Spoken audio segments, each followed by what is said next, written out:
morning, everybody. How are you?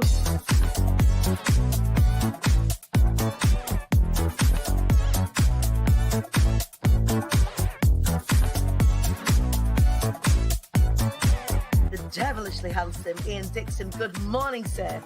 Shut up, for fuck's sake. Jesus.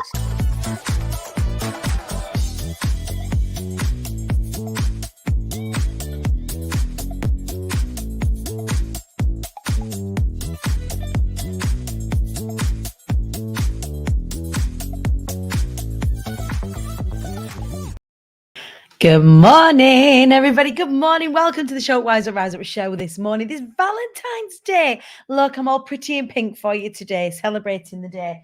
Let me bring this a little bit closer. Feels like it looks a bit messy. That's better, isn't it? Nothing like having a big flip chart to hide the mess that's happening in the room behind you. Good morning, everybody. How are you? Happy Love Day today for this, our Valentine's special show, Rise Up show. So today we're going to be talking about love.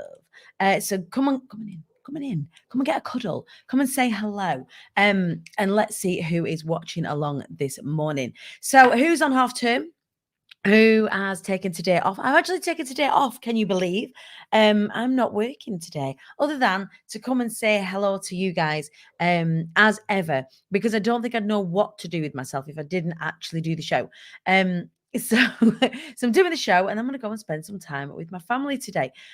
So who's here? Good morning. Happy Love Day.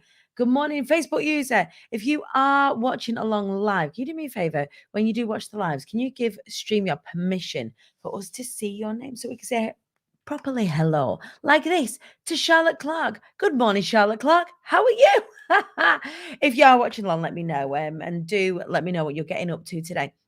But it is the day of love, and it's a day that generates and garners lots and lots of mixed feelings amongst all of you. Me keeping abreast of social media, I see people fall into a number of camps, and dependent on where I've been in my life, I have fallen into all of these camps at some point. So first camp is I'm all loved up. I'm so grateful for my other half. If you call them the other half, that's a whole new conversation in and of itself. We've been together so long. I'm so grateful for everything that you do. The other is me and my other half are so in love that we don't give a shit about Valentine's Day because we love each other every day. The other is I'm not asked about today. It's a complete commercial waste of time, and I'm single anyway, and I'm not asked. No, wait, there's a fourth camp. There's a fourth camp who have Valentine's Day rammed down their throats, and they may be single or unpartnered by choice or otherwise, and it makes them feel a bit shitty. So today what I want to do is, regardless of your situation, I want you to get in here and get some love in the first instance, because I bloody love you. And secondly, I want to talk about the basis on which all relationships should be built. Now, that's me standing very firmly on my soapbox this morning. One of the things that I learned over the fullness of time, being somebody who from a very, very young age, because of the way that I grew up, it was always that, and I think this is massively societal, that we are validated by how in a relationship we are. So we are validated, or we are expected to, by a certain age, be a part of a partnership. Now, what isn't expected is that we work on ourselves so that we are completely, if not in love with ourselves, then completely comfortable with ourselves, so that we can enter into that expected relationship with any degree of strength. Holla if you feel me on this one, because this is what I was pondering. I was like, what am I going to talk to everybody today about? There's all the fun aspects of Valentine's Day that I would love to ask you about. For example, do you have any pet names for your significant other or your intimate partner? Do you have any pet names that you can share with us here?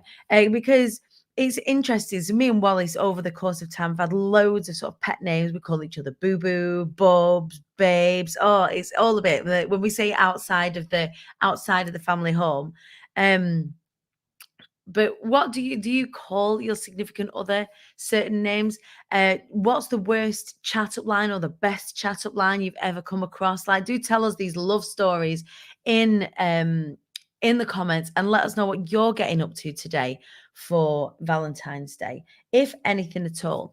But I do want to talk about this morning this inherent lack from when we are very young of the expectation or the support that we should receive as young people. We should receive this as young people to lay the foundations on which, it's like RuPaul says, if you don't love yourself, how the hell is anybody else going to? That's a complete paraphrase. But how the hell is anybody else going to love you? And throughout my whole sort of teenage years, and this is somebody who I would consider myself a serial monogamist. So, and horses for courses, however you live your life, it's all good, no judgment here. But for me, it was, I could see that my mum and dad had been together since they were 14, 15 years old. They were very, very young. They were together. They divorced since, but they were together from when they were very, very young. And that was the sort of the bar that was set for certainly me and my sister when we were little, is that you got married, do that relatively young, and then stay together, regardless of whatever gets thrown up in your direction. Now, I would hazard to say, how many 15-year-olds, 14-year-olds, I have a 14-year-old now, that's really scary actually. How many 15, 14-year-olds know themselves enough to love themselves enough to enter into a partnership in which they are able to level peg with their partner? And it doesn't happen. I don't remember it happening. I can see that in like life skills at high school, they kind of talk about it, but we're not with any great degree of not with any great degree of vigor, where actually it should be the pinnacle on which we lay and set our foundations. Not, oh, one day you'll get married and have kids. And one day or even now, we are working on being strong enough and independent enough and open to being interdependent, if that's the way that you want to go, to be strong enough to be able to enter that in strength. Both of you, yeah? Or all of you, depending on who's getting involved in your relationship, right? Regardless of your gender, whether you're male, female, non-binary, gender fluid, trans, whatever, to know yourself well enough. And I spent the whole of my teenage years. So I had my first boyfriend, in inverted commas. I say boyfriend, he was. I was desperately in love with him, and we're still friends to this day. I was 13 years old, and I perpetually handheld my boyfriend at high school. We just held hands. We didn't really speak to each other for at least a couple of years. We just held hands, and he was my boyfriend, and that kind of grew a little bit. And then, of course, it was just one of those, like, we were kids.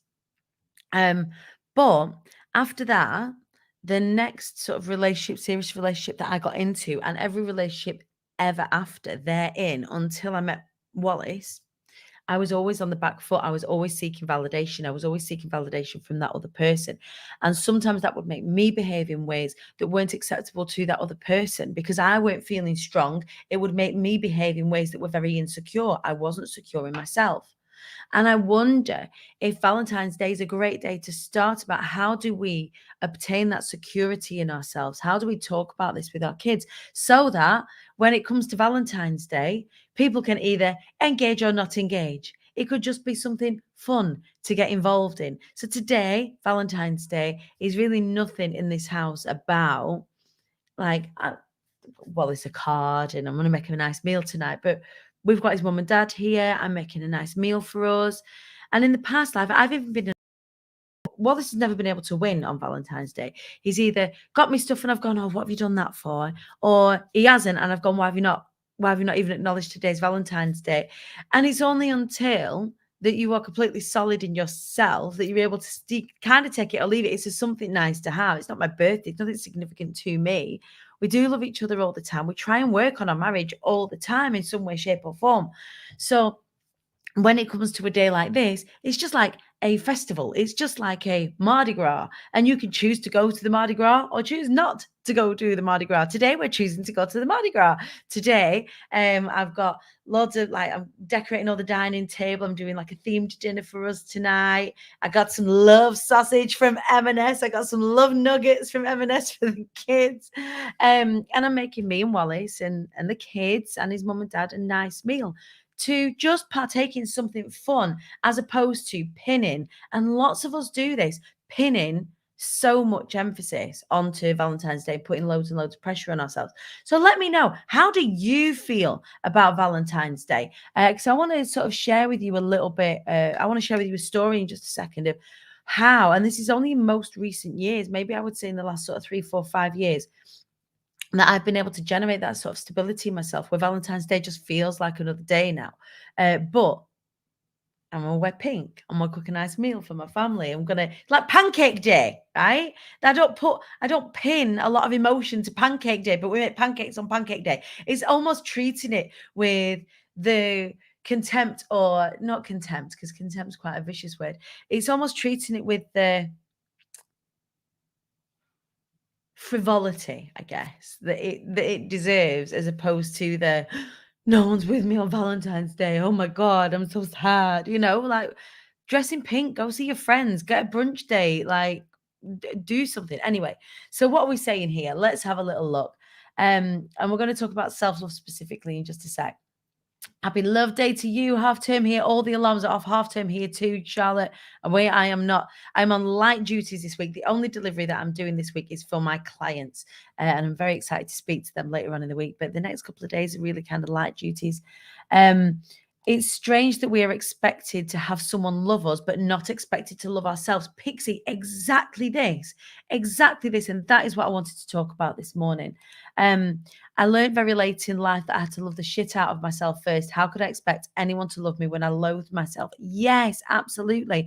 All about the self-love here. Charlotte saying kids and I will be making Valentine's cards for grandma and dropping them round to her to show our love for her. I love that. Oh my God, pet names, Pixie saying. Joe literally calls me whatever two random words pop into his mind at the time. It can result in some random results. Baby cakes. I get baby cakes sometimes. Sexy pants, snuggle bums are ones I've called him. One of my friends, that I can't remember who it is. Oh, one of my friends, Rachel, I used to work with her years ago at Jaguar. And her partner always called her some food, like a food item. So like my little chicken nugget or my little turkey slice or my little steak pie. And that was there. I always thought it was really cute. That was their pet names for each other. Wallace. Yeah. What pet names do we have for each other? Sugar tits. Sugar tit. He calls me Sugar Tits. Or when we first started dating, he called me Treacle. And because he's from down south, I found that dead cute. I was like, oh, he called me Treacle. Not anymore. It's a bit cringy now when he does it. So hang on, at 14, 15, I thought the life plan was to get a job after leaving in school. Okay, so 14, 15, I thought the life plan was to get a job after leaving school, be in a relationship by 18 or 20, married 2 years later and kids 2 years after that. Don't know why, but I did. And now I'm 33. We're not married and perfectly aware that we don't have children in our plan. Right, exactly this. And I don't even think this comes from school. I think this comes from sort of parents. I think this comes from families more than it does anything else. And I know that it comes from this inherent want or need to want your children to be safe, happy, and loved. Like, I get that. But I think that as a generation now, millennials onwards, like as a perfect example, we need to be thinking about how do we set them up for success, for love, if that's what, if we want them to be loved and happy. What does loved mean then? What does, it doesn't have to mean intimate partner relationships, although that's a nice to have if that's a choice for them. It's how do they love themselves so hard that they go in as an equal into a relationship? It's not something that I did. I didn't have any bar set for me to be an equal in a relationship. I either had to be overbearing and in control or passive and seeking validation. We don't tend to bother with Valentine's Day or anniversaries, but my little token for Joe today was a photo of my own face hidden in his lunchbox. That's the way to do it, Pixie, if you're going to do it. I love it. I've reflected a lot on my marriage, Charlotte's saying, which ended a few years ago. We used to say we both came in 50%, but I've since realized in my next relationship, we'll need us both to come in at 100% from one another. I love this. So I'm focusing on me and allowing the rest to follow. Yes. Oh, now Pancake Day, I do invest in, Pixie's saying. We exchange cards and cook a nice meal. It's just a nice to have, isn't it? And I know some people go to town on Valentine's Day. And actually, if I think about it, even though sort of in my mind now I've reconciled myself with Valentine's Day not being sort of just about intimate partner relationships and about spoiling that person. I just love love. I love love. And today's probably the most extravagant I've ever been around Valentine's Day. But that's because I love making people feel good. I love cooking for people. I love having my family around, and that is what I'm celebrating today. I've just realized I was Facebook. Amy, how was you Facebook user? That's crazy. John calls me baby girl, even though I'm older than him, but I like it. Oh, he's keeping you young. I love it. Jess, we're both working in the pub and holiday club in the gym and training tonight. We've got fights coming up. We always spend Saturday together at the moment, though. So we'll be doing that. That sounds delicious. I love it. But yeah, so let's go back to self-love. Let's go back to understanding that and learning about it. I wanted to tell you the story. About how I really woke up to understanding what loving yourself is all about. So when we talk about self-care, self-love, putting yourself first, it's Fiona. StreamYard's being funny today. Everybody's being served up to me as Facebook user. That's very strange. StreamYard, come on, sort it out, my love. There's lots of funny Facebook shenanigans going on at the minute. I don't know if anybody's noticed, but there's lots of I'm being served up like random people and random pages at the moment. It's very strange. Anyway, so for years and years and years, I sought external validation. And what I mean by external validation was I needed to be told by one of my love languages is words of affirmation. And that's one of the things that I've learned over time is that it's just one of my love languages. And I think it comes from the way that I was parented was very loving in that, mum recognized our strengths. Dad, even, I mean, later on it was difficult for him, but very early on when I remember him kind of being my daddy in inverted commas, he was very loving in his language towards me. It was all, there was always pet names, there was lots of affection, and it was always kind of vocal and spoken. So whilst things were difficult and chaotic, I always felt very loved, but that was sort of externally sought after. Being the youngest as well, of lots and lots of cousins that came to live with us. So even though I was only one of two siblings, all of our cousins came to stay with us, which meant that essentially I was always the youngest in the house for a lot of years.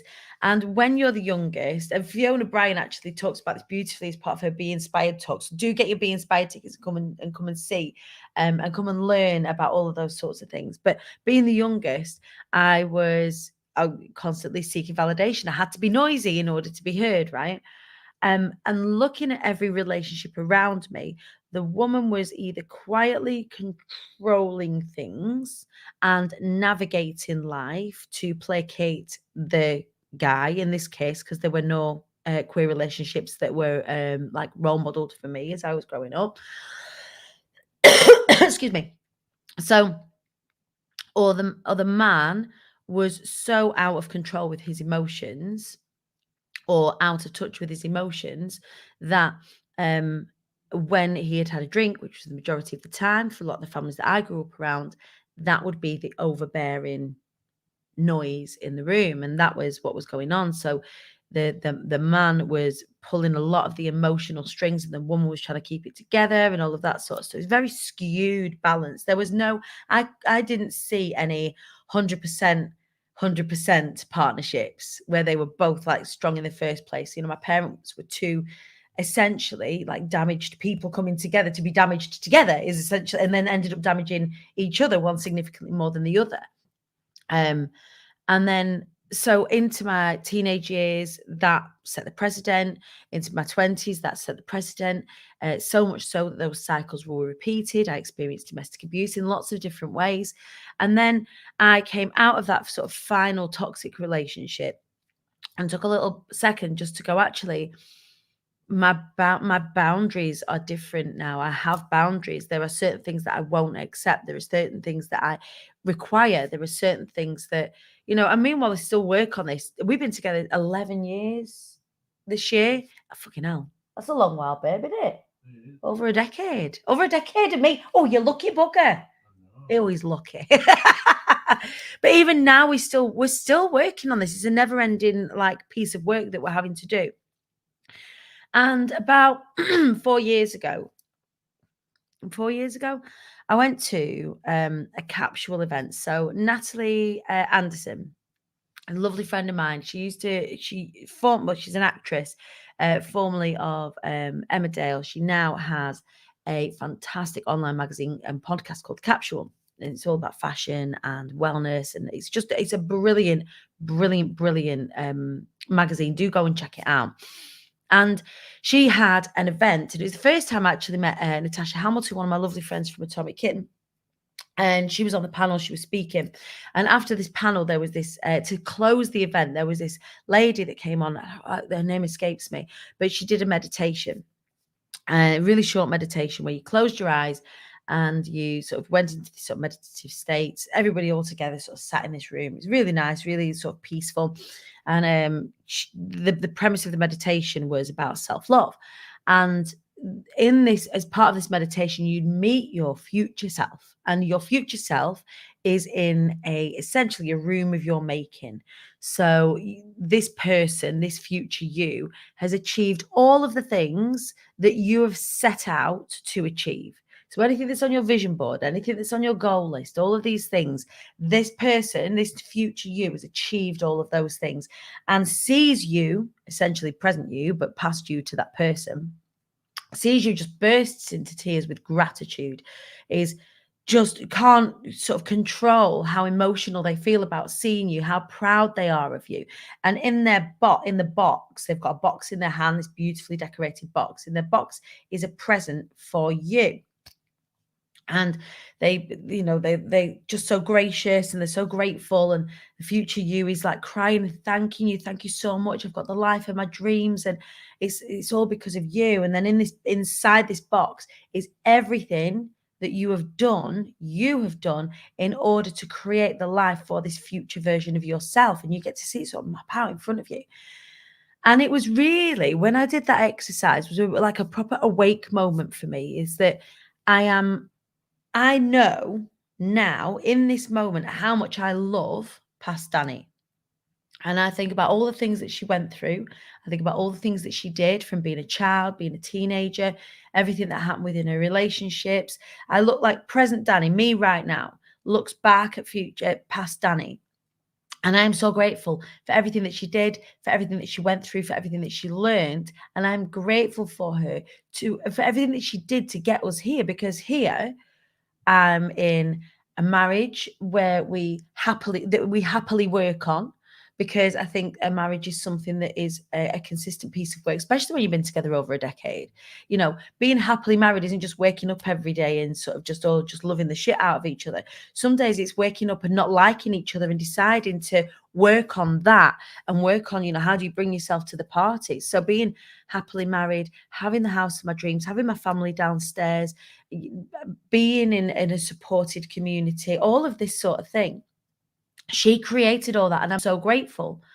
And how do we articulate this concept to our kids, that everything that they do now, future them, is going to be so grateful for? How whole they allow themselves to be now is something that their future selves are going to be grateful for, not just future selves, but their potential future partners, if that's what they want to do, if that's what they want to be a part of. And I say that because I want to take away that expectation in my language around, my kids having to find a future partner. They might not want a romantic partner, that's all right. They might do. They might want multiple romantic partners, and good for them whilst they're exploring and trying to, work themselves out. But yeah, today for me is about love, just love, not intimate partner love, even though that's maybe the premise of the day, whatever. It's a made up day anyway. It's just a made up day. But how do we celebrate love? And I think I'm always here for a day that celebrates love and celebrates self-love. So that meditation really brought me to what understanding what loving yourself is all about. You know, I could cry if I think about past Danny and how much I love her. And that's not me going for a bubbly bath. That's not me, putting my makeup on. That's not me, like, whatever self care or self love looks like to you. It's about actually seeing yourself, allowing yourself to be seen. It's allowing. So on Friday, for example, I was feeling a little bit raw on Friday. For some reason, there's lots of things going on, right? Feeling a little bit raw. And I was sharing some of that with you guys, but still loving myself through that process, being sad, allowing myself to be sad, still loving myself through that process. All of that sort of stuff are the things that I would love you to think about today. Excuse me. Natty New is saying, I do Valentine's Day. So instead, I grab a present for a girlfriend. Me and my partner have our relationship anniversary on the 9th, which is more important to us. I need to show myself more self-love. Yeah, and do think about ways that you can do that. Pixie, we're heading to our 8th year in April. I've no idea where the time has gone. Into our 9th year, been together 8th. Wow. Natty's saying, I always tell my goddaughter that her actions will affect her future, whether it will be the following year, a day, year, or decade. I learned this the hard way and don't want it to be hard for them. And also, there's something to be said about it's gonna be. I remember thinking I want to protect my kids from anything difficult. I want to protect my kids from difficult relationships. I want to protect my kids from, like, I remember my family being viciously protective of me and it being contentious in relationships because they didn't want anything to be hard for me. What if we teach our kids that sometimes things are going to be hard and that they can just come and we're going to hold space for them while they work it out when it's difficult? Maybe that's something to think about. Having kids that are female, there is this. I remember, like, granddads have said this to the kids, and Wallace at some point, like, you're not having a boyfriend. You're not having, like, we don't do boyfriends. We're not having, we're not doing that. I'll get him. And that kind of puts that fear and preciousness in place. Whereas actually, it's bloody brilliant having a life partner. I wouldn't be without Wallace. He's my anchor. He's my port in the. He's my port in all of the storms. But he holds things together when I don't hold things together. And similarly for him, like, I like to think I do, hold things together when he struggles holding things together. And that's, and it's somebody that I like and I love to do life with, right? But it's not the be all and end all. Should anything happen, I know that being on my own will be okay. It'll be all right. My daughter's already said that I'll be a grandma. She's 7. Let's hope I've got quite a lot of years. Amy's saying, I try and teach my kids that life is fucking wonderful, but there'll be shit bits and together we'll always get through. Yeah. And today that's what I want to celebrate with my family. I just want to celebrate love. She always knows I have her and will hold her hand through anything she goes through and help her stand stronger. And I love it. And it's teaching our boys as well. So teach the boys. How do we celebrate love? And how do we do that every day? Is it just token bits of shit from the petrol station as an afterthought, or is it being thoughtful more consistently and showing our affections in ways that are meaningful more consistently? I don't know. Thoughts for the day, this Valentine's Day. I hope it's given you a little bit of food for thought. Let me know in the comments what you're getting up to for Valentine's Day. If you've got anything special planned, I'm celebrating you as much as I love my family. I love you guys as well, which is why I've turned up, of course, today. I'll be here on Wednesday and on Friday for the show at Rise Up show. If you have not got your Be Inspired tickets yet, why don't you treat yourself today as an act of self-love and self-care? Get yourself booked onto the Be Inspired, which is in Manchester on the 31st of March, 1st of April, or you can watch online. You can come to either or both days. It's entirely up to you, or you can grab yourself online access. Go to imthequeenbee.co.uk/events. Happy Valentine's Day to you, my darlings. I love you, every single one of you. I've treated you today, you'll be pleased to know, on my personal profile, to another picture of me in my undies, courtesy of the fantastic Ginny Marsh. Talking about self-love, one of the things that I did to celebrate myself, celebrate my body, my sexiness, and all of that sort of stuff was have a pre-surgery shoot. So the picture that I shared is from before I had surgery. I think you'll agree I look pretty fly.